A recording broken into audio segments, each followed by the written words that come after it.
Good morning students. मैं Yashu Saini BSc final year की physics class में आपका स्वागत करता हूं। और आज की क्लास में हम डिस्कस करने वाले हैं classical theory of specific heat यानी कि ड्यूलॉग एंड पेटिट लॉ के बारे में।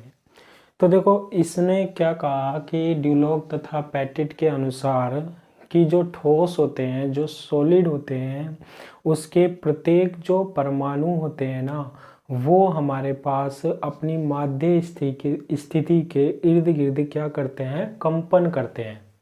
ठीक है, सरल आवर्त दोलक के समान कंपन करते हैं, सरल आवर्त गति करते हैं।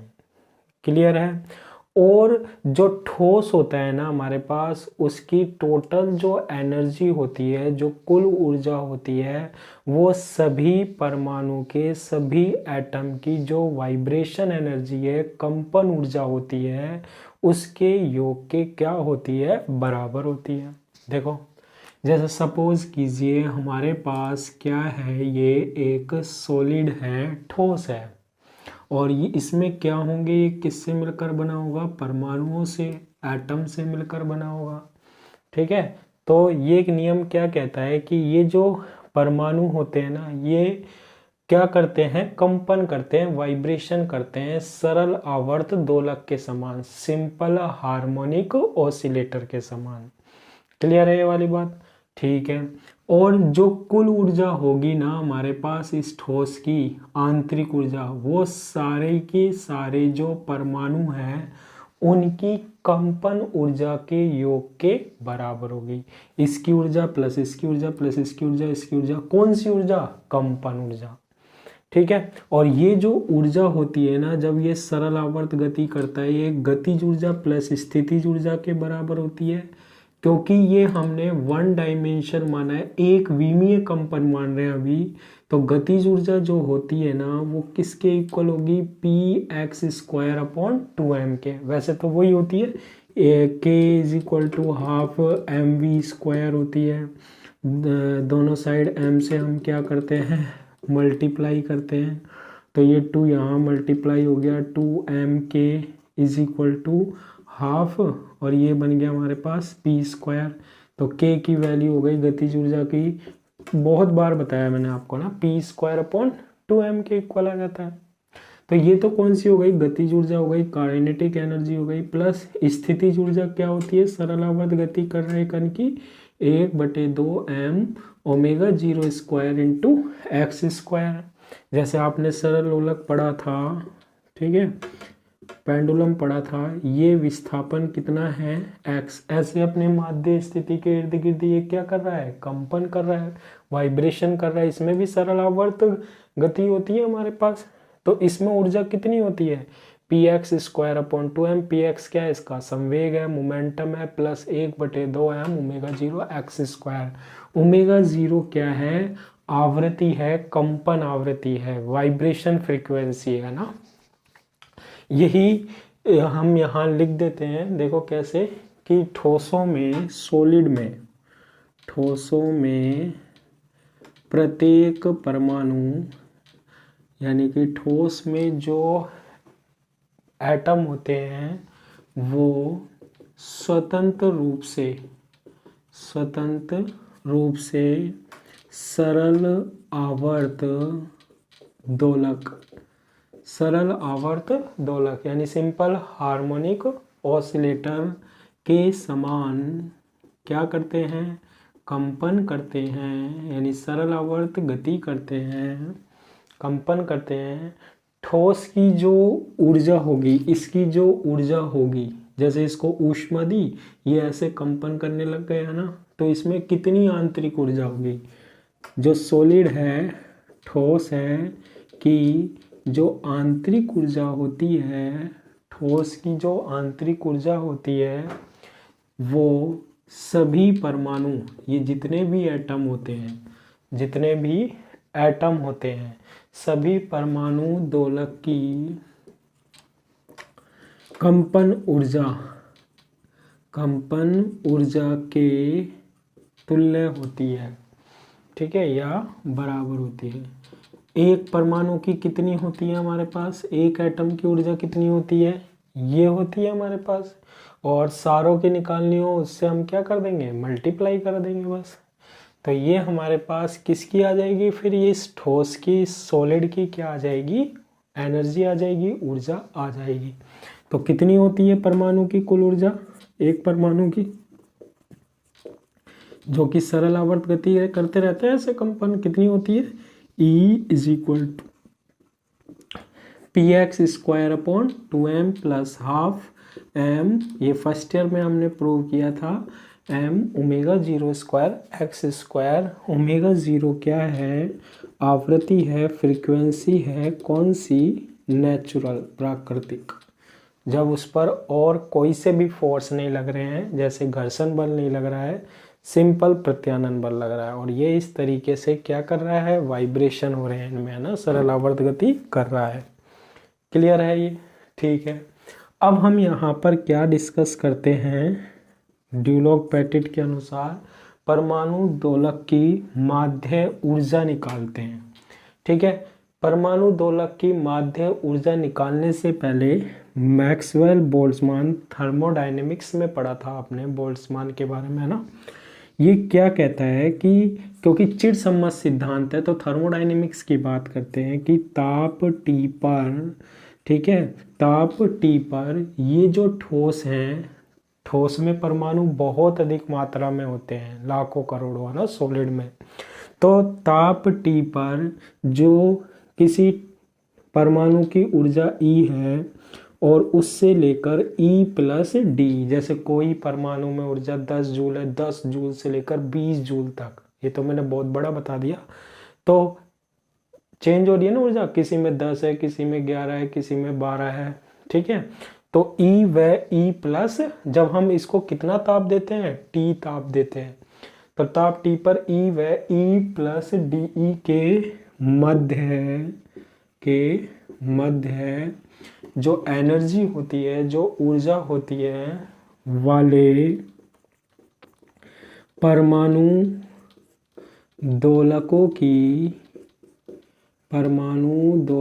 की जो संख्या होती है वो एक्सपोनेंशियल -E/kBT, एक्सपोनेंशियल -E/kBT की क्या होती है, समानुपाती होती है। ठीक है, किसके समानुपाती होती है, एक्सपोनेंशियल -E/kBT के समानुपाती होती है। यानी कि इसमें E और E+ DE ऊर्जा वाले कितने परमाणु हैं उसको हम थर्मोडायनेमिक्स के अनुसार कहते हैं कि उनकी संख्या जो होती है वो इसके समानुपाती होती है। तो कैसे व्यक्त करेंगे, DN समानुपाती होगा, और अगर बराबर लिखूं तो एक्सपोनेंशियल -E/ क्या, kBT और क्या, DE। ठीक है, इतने हमारे पास क्या होते हैं, परमाणु होते हैं, एटम होते हैं। ठीक है, इतने परमाणु होते हैं। अब इसके बाद हम यहाँ पर क्या निकालते हैं, औसत ऊर्जा निकालते हैं, एवरेज एनर्जी निकालते हैं। ठीक है, इसको हम किससे रिप्रेजेंट करते हैं, ई बार से। ठीक है, दोलकों की माध्य ऊर्जा निकालते हैं, दोलक की औसत ऊर्जा या माध्य ऊर्जा। तो ये कैसे निकलती है, देखो कैसे निकलती है हमारे पास, ये जो दोलक होते हैं वो उनकी संख्या हो सकती है 0 से लेकर अनंत तक। ठीक है, दोलकों की संख्या कितनी है, DN है। ठीक है, और ये तो टोटल संख्या, और एक की ऊर्जा कितनी है, E है, अपॉन, ठीक है, 0 से क्या, इन्फिनिटिव, और फिर किसके से डिवाइड कर देंगे, दोलकों की संख्या से। देखो फॉर एग्जाम्पल, अगर आप ऐसे मानो कि हमारे पास ये ऐसे, हमारे पास ये क्या है, परमाणु है। अब देखो E से लेकर E+ DE, है ना। तो अब देखो ये मैंने मान लिया, ये परमाणु, ये परमाणु, ये परमाणु, ये परमाणु, ये परमाणु, ये एटम, इसमें ऊर्जा है 10 जूल, इसमें भी 10 जूल, इसमें भी 10 जूल, इसमें भी 10 जूल और इसमें भी 10 जूल। जब हम इसे गर्म करते हैं ना तो सारे एटम के पास ऊर्जा सेम नहीं है, बस वो ले लिया जिनके पास ऊर्जा कितनी है 10 जूल है। ऐसे परमाणु देखो कितनी हुई 1 2 3 4 5, 5 परमाणु है। तो इसकी संख्या तो हमने कितनी मान ली डीएन कितना हो गया 5 हो गया। ठीक है, अब बताओ एक की ऊर्जा कितनी हुई, एक की है 10, तो 10 इंटू 5, तो ये टोटल एनर्जी आएगी या नहीं आएगी, आ जाएगी। टोटल एनर्जी आएगी या नहीं आएगी, औसत निकालते हैं तो कुल ऊर्जा आएगी या नहीं आएगी डीएन परमाणु की, आ जाएगी। ठीक है, फिर उसके बाद हम किसका भाग देते हैं, किसका डिवाइड देते हैं, कुल परमाणु की संख्या का, तो हमने किसका डिवाइड कर दिया 5 से। ऐसे निकालते हैं, या इसको आप ऐसे भी कर सकते हो 10 + 10 + 10 + 10 + 10 अपॉन कितना 5। ठीक है, 5 परमाणु की ऊर्जा बटा 5 का भाग, ऐसे तो निकालते हैं औसत। तो डीएन जिसकी ऊर्जा कितनी है ई, यानी कि 1 2 3 4 5 5 और एक की ऊर्जा कितनी 10। अब इंटीग्रेशन क्यों लिया, क्योंकि अभी इसमें वो भी होंगे जिनकी ऊर्जा 11 जूल होगी, 11 11 वाला 12 12 13 13 जूल वाली, ई से लेकर ई प्लस डी वाले परमाणुओं की संख्या है। और किससे डिवाइड करते हैं, टोटल डीएन से, और लिमिट ले ली 0 से क्या इन्फिनिटी। ठीक है, तो औसत निकालने का तरीका होता है हमारे पास कुल ऊर्जा बटे परमाणुओं की क्या संख्या। अब इसमें हम क्या कर देते हैं, वैल्यूज को पुट कर देते हैं। ठीक है, तो देखो वैल्यूज को कैसे पुट करेंगे, ई औसत is equal to E average is equal to, अब देखो 0 से इनफाइनाइट मैं अभी नहीं लगा रहा हूँ क्योंकि आगे काम में आएगा ये, यहाँ लगा देता हूँ एक इंटीग्रेशन। ई की वैल्यू देखो, ई की वैल्यू ये है, लिख देते हैं हम px² upon 2m plus half m omega 0² into X square. ठीक है, फिर उसके बाद हमारे पास क्या है dn है, dn की वैल्यू ये है क्या एक्सपोनेंशियल और माइनस क्या e अपॉन के बी टी, ई अपॉन के बी टी इंटू क्या डी ई अपॉन, और यहाँ पर हमारे पास देखो dn है, dn की वैल्यू ये होती है एक्सपोनेंशियल और माइनस ई, औसत तो निकालने आता है ना, ई अपॉन के बी टी और डी ई। ठीक है, इनटू क्या डी ई। अब इसको हम क्या करते हैं, देखो सोल्व करते हैं, ई औसत इज इक्वल टू, अब देखो कैसे सोल्व करेंगे ध्यान रखना, इंटीग्रेशन लिया मैंने, ले लिया, फिर क्या है px² upon 2m plus half m omega 0² into X square, फिर है एक्सपोनेंशियल और फिर है माइनस माइनस बाहर लिख लिया। ई की वैल्यू कितनी होती है, ये है, लिख देता हूँ मैं px² upon 2m plus half m omega 0² into X square, और इसमें क्या है डिवाइड है किसका के बी टी का। अब देखो डी ई क्या था, ऊर्जा थी, लेकिन अब देखो ये जो पद है ना, ये जो टर्म है ना वो चेंज हो गई। एक तो है पी एक्स क्या है संवेग, और एक एक्स क्या है विस्थापन है, डिस्प्लेसमेंट है। तो अब यहाँ पर जो एक इंटीग्रेशन काम में आ रहा था ना, अब दो काम में आएंगे, एक तो स्थिति के लिए और एक संवेग के लिए अपॉन।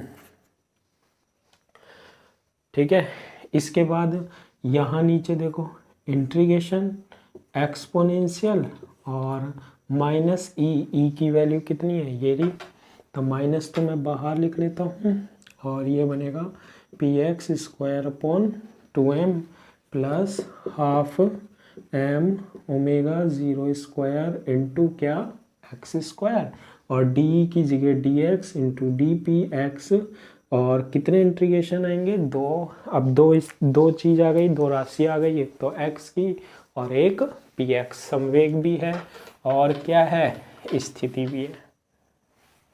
अब इसको बस क्या करना है, हमें सोल्व करना है। तो यहाँ पर देखो ई औसत इज इक्वल टू, ध्यान से देखना है, इसे सोल्व करना ना, इसको सोल्व करना है। डबल इंटीग्रेशन है हमारे पास, डबल इंटीग्रेशन है, डबल इंटीग्रेशन लगाएंगे, डबल इंटीग्रेशन है। अब हम इसे क्या करते हैं, मल्टीप्लाई कर लेते हैं इसको इसमें। तो करते हैं, देखो P X square upon 2m, ये कौन सा पद है, मोमेंटम वाला, संवेग वाला। इसमें इसको मल्टीप्लाई करते हैं इस वाले पद को बाहर से। तो ये देखो माइनस है, प्लस में अलग अलग लिखता हूँ। एक्सपोनेंशियल, एक्सपोनेंशियल एक्स मतलब ई की पावर एक्स ही होता है, और ई की पावर ए प्लस बी को हम लिख सकते हैं ई की पावर ए इंटू ई की पावर बी।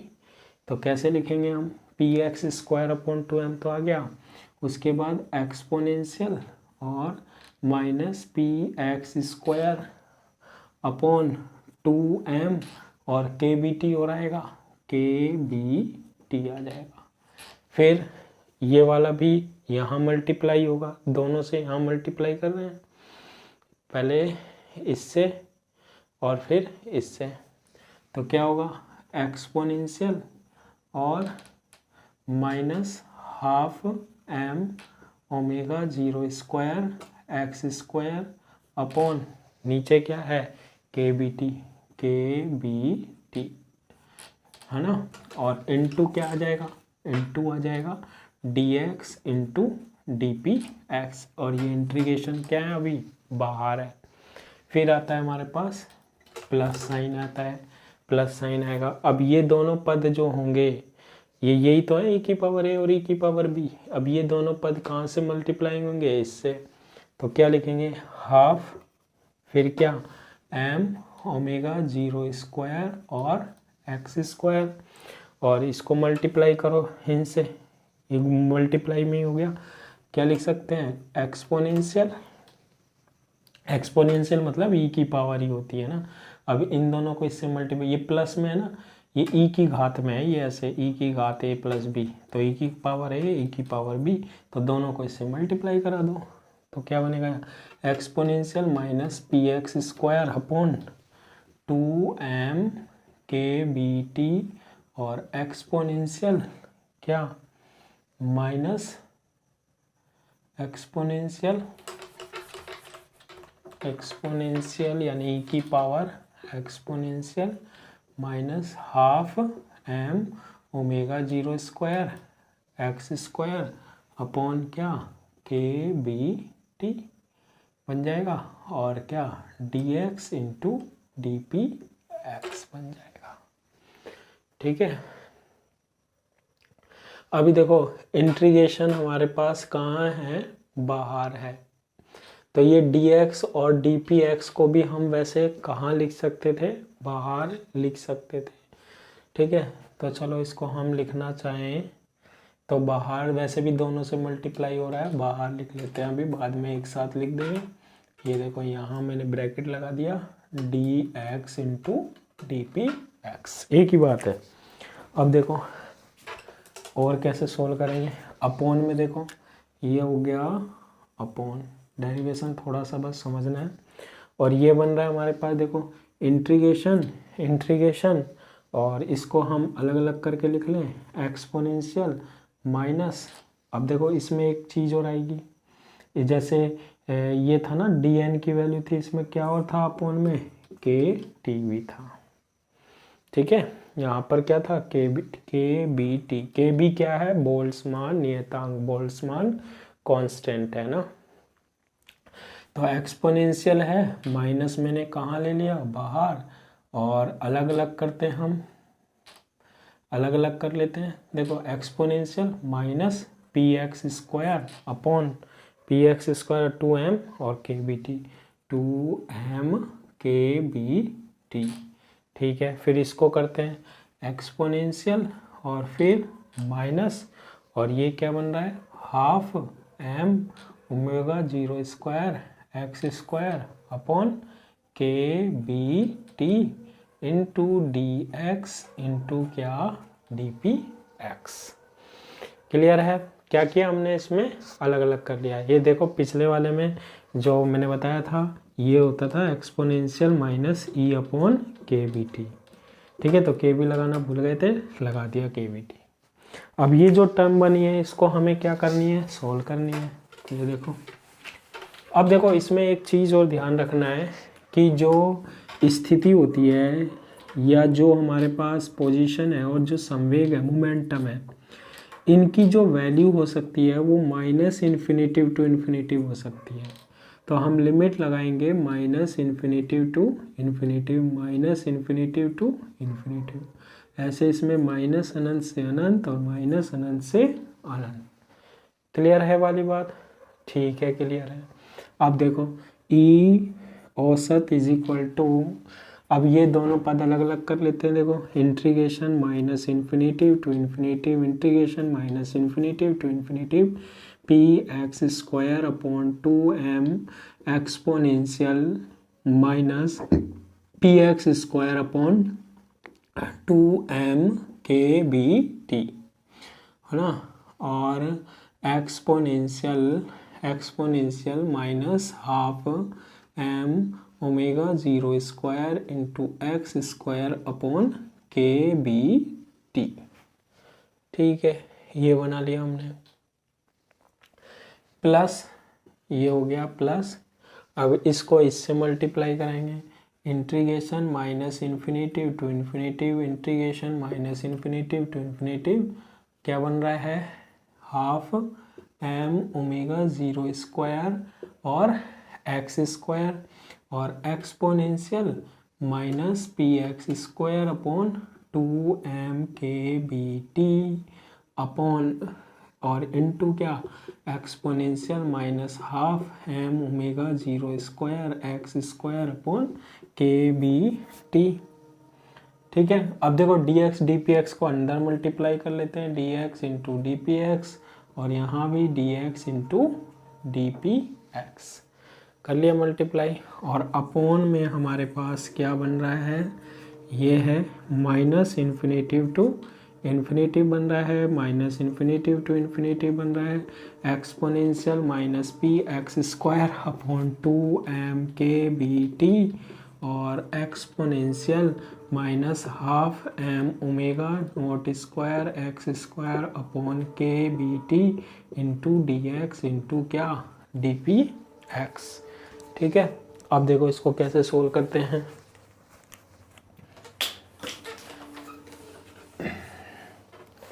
अब देखो इतनी जब हम बना लेते हैं ना, तो इसके बाद देखो ई औसत, ई एवरेज इज इक्वल टू, इसमें संवेग वाला पद आ रहा है हमारे पास, आ रहा है। अब नीचे भी हमारे पास डिवाइड है, तो देखो यहाँ हमारे पास जब हम मोमेंटम संवेग के लिए लेते हैं ना, तो नीचे से भी डिवाइड करते हैं। ठीक है, तो minus infinitive to infinitive exponential minus half M omega 0 x square k B T into D x से ये वाला पद क्या हो सकता है, कैंसिल हो सकता है। ये और ये कैंसिल क्यों नहीं हो सकता, क्योंकि P X square upon 2m है, और हमें उसका क्या करना है, अवकलन, इसका समाकलन। ये जो टर्म है ये वाली और ये वाली, ये x वाली, और नीचे ये वाली और ये x वाली, ये तो सेम ही आ रहा है ना, जो ऊपर करोगे वही नीचे, ये कैंसिल हो जाएगा।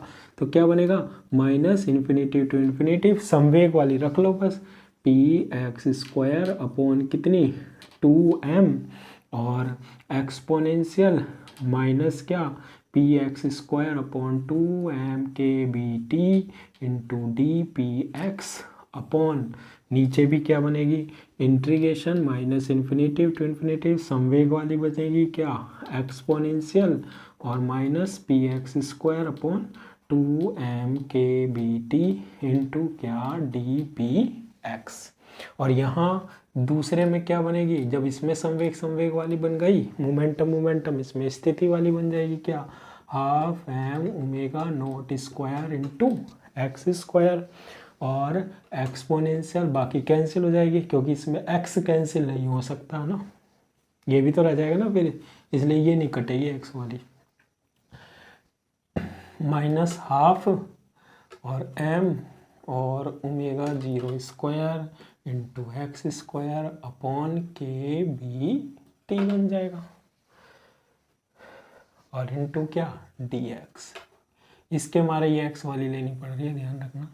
और integration minus infinitive to infinitive exponential minus half M omega 0 square x square upon के बी टी इंटू क्या डी एक्स। अब इसका क्या करना है, हमें इंटीग्रेशन करना है।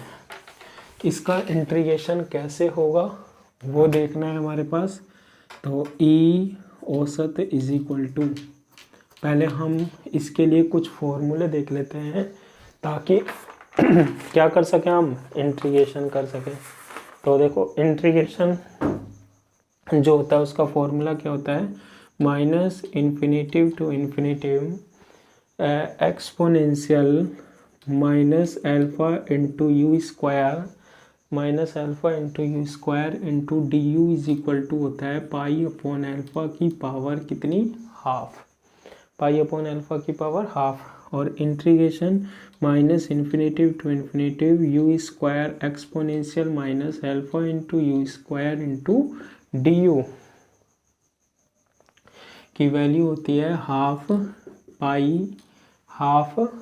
पाई और एल्फा की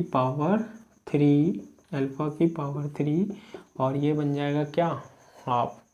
ठीक है, तो इसको हम सोल्व करते हैं। एक टर्म ये है, इसको हम सोल्व करते हैं। देखो ये फॉर्मूले में रख के यहाँ ये इंटीग्रेशन को हम यूज़ में लेंगे, ये वाले इंटीग्रेशन को हम क्या करते हैं, यूज़ में लेते हैं।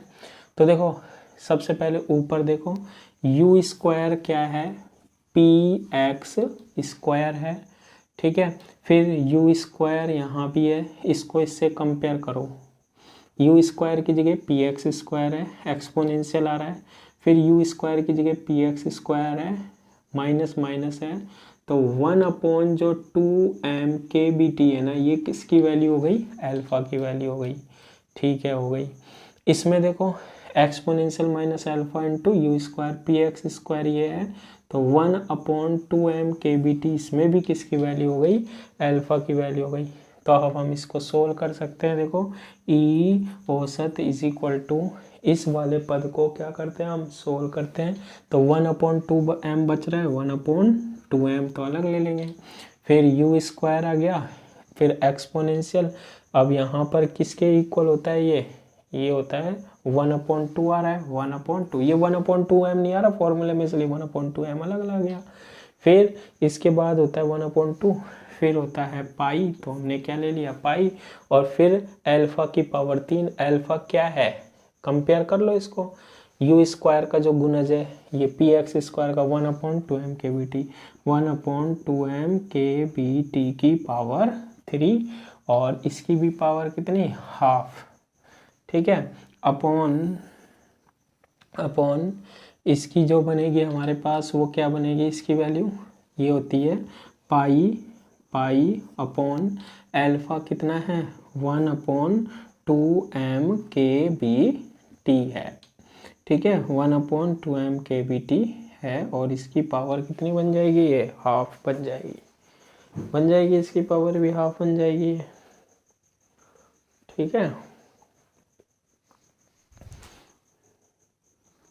अब देखो इसको सोल्व करते हैं।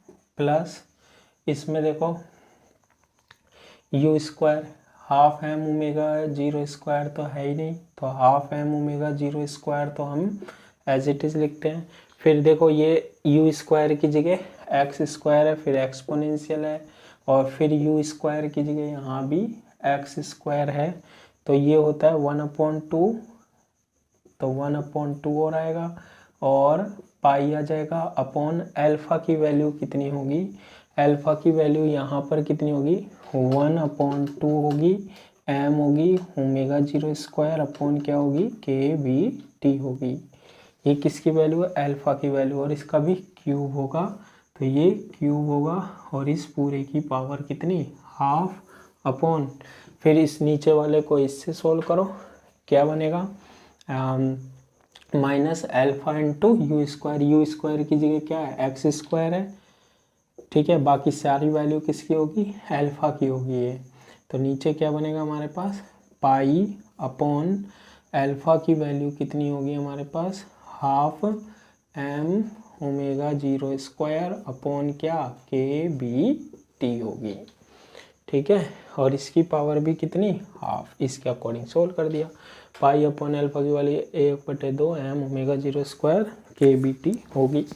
अब इसको क्या कर लेते हैं, हम सोल्व कर लेते हैं, देखो इसको सोल्व करते हैं तो औसत ऊर्जा क्या निकलेगी, E bar is equal to 1/2m into 1/2, और ये बन रहा है हमारे पास पाई अपॉन, ठीक है, ये क्यूब बन रहा है, पाई आ जाएगा, ये ऊपर चला जाएगा, ये बनेगा 2m के बी टी की पावर 3, और उसकी पावर कितनी है, हाफ है, ठीक है, और अपॉन में क्या है, ये पाई है, और ये ऊपर गया 2m के बी टी, और इसकी पावर कितनी, हाफ बनेगी, प्लस, और ये है half M omega 0 square into क्या, हाफ, और ये ऊपर जाएगा तो पाई तो है ही हमारे पास, और ये बनेगा हमारे पास 2 के बी टी, पाई को मैं बाहर ले लेता हूँ क्योंकि क्यूब नीचे वाले का है, तो ये बनेगा 2 के बी टी अपॉन क्या, एम ओमेगा 0 स्क्वायर की पावर 3, और इसकी पावर कितनी है, हाफ है ना, अपॉन ये नीचे 2 के बी टी ऊपर जाएगा, पाई है, और 2 के बी टी अपॉन क्या बनेगा, M omega 0 square, M omega 0 square की पावर कितनी, हाफ। अब बस इसको हमें क्या करना है, सोल्व करना है, और जब हम इसको सोल्व कर लेना, नहीं वीडियो बहुत लंबी हो जाएगी, इसको जब हम सोल्व करते हैं ना, दोनों टर्म्स को जब हम सोल्व करते हैं तो इसकी वैल्यू आती है के बी टी अपॉन 2, ये पूरा काटोगे ना तो ये बनेगा के बी टी अपॉन 2, और इसको भी पूरे को सोल्व करोगे तो ये भी बनेगा के बी टी अपॉन 2, तो औसत ऊर्जा जो आएगी ना वो किसके इक्वल आएगी, के बी इंटू टी के इक्वल आएगी, तो ये हमारे पास क्या निकल गई, माध्य ऊर्जा निकल गई। अब ये तो एक विमीय था, अगर हमारे पास क्या हो, त्रिविमीय हो, क्या हो, त्रिविमीय हो, यानी 3 डायमेंशन हो, तो हमारे पास ऊर्जा क्या होगी, तो उसको हम कैसे डिनोट करते हैं, ठीक है, प्रति परमाणु, त्रिविमीय हो तो प्रति परमाणु, यानी एक परमाणु की माध्य ऊर्जा जो होगी वो कितनी होगी, 3 के बी टी होगी, कितनी होगी, 3 के बी टी होगी। अगर हम 1 मोल ठोस की बात करते हैं, कितने की बात करते हैं, 1 मोल ठोस की माध्य ऊर्जा की बात करते हैं, 1 मोल ठोस की माध्य ऊर्जा, तो 1 मोल ठोस की माध्य ऊर्जा एक परमाणु की तो कितनी होती है, 3 के बी टी होती है। एक मोल में कितने एटम्स होते हैं, परमाणु होते हैं, आवोगाद्रो संख्या के बराबर, एवोगाद्रो नंबर के बराबर होते हैं, ठीक है। एक परमाणु में कितनी ऊर्जा होती है, औसत ऊर्जा 3 के बी टी। एक मोल में कितने परमाणु होते हैं, एक मोल में होते हैं आवोगाद्रो संख्या के बराबर, यानी Na से क्या कर दिया, मल्टीप्लाई कर दिया हमने, तो इतनी ऊर्जा होगी 1 मोल ठोस की, ठीक है। Na इंटू के बी जो होता है ना, वो होता है गैस नियतांक R, तो इसको हम लिख सकते हैं 3RT, क्या लिख सकते हैं, 3RT। इसलिए 1 मोल ठोस की क्या ऊष्मा और मैंने बताया था इसका फॉर्मूला होता है C is equal to D U upon D T. C is equal to D U upon D T, यानी कि d अपॉन डी टी, और u की वैल्यू 3RT, तो C की वैल्यू कितनी आ जाएगी, 3R आ जाएगी। ठीक है, यानी कि जो हमारे पास ये विशिष्ट ऊष्मा आई है, हमारे पास कौन सी ऊष्मा है, विशिष्ट ऊष्मा है। ड्यूलॉक-पेटिट नियम के अनुसार ये किसके इक्वल होती है, 3R के इक्वल होती है। यही कौन सा लॉ है, ड्यूलॉक-पेटिट का नियम है। तो डेरिवेशन है, सोल्व करना आना चाहिए। आज की क्लास के लिए इतना ही, थैंक यू।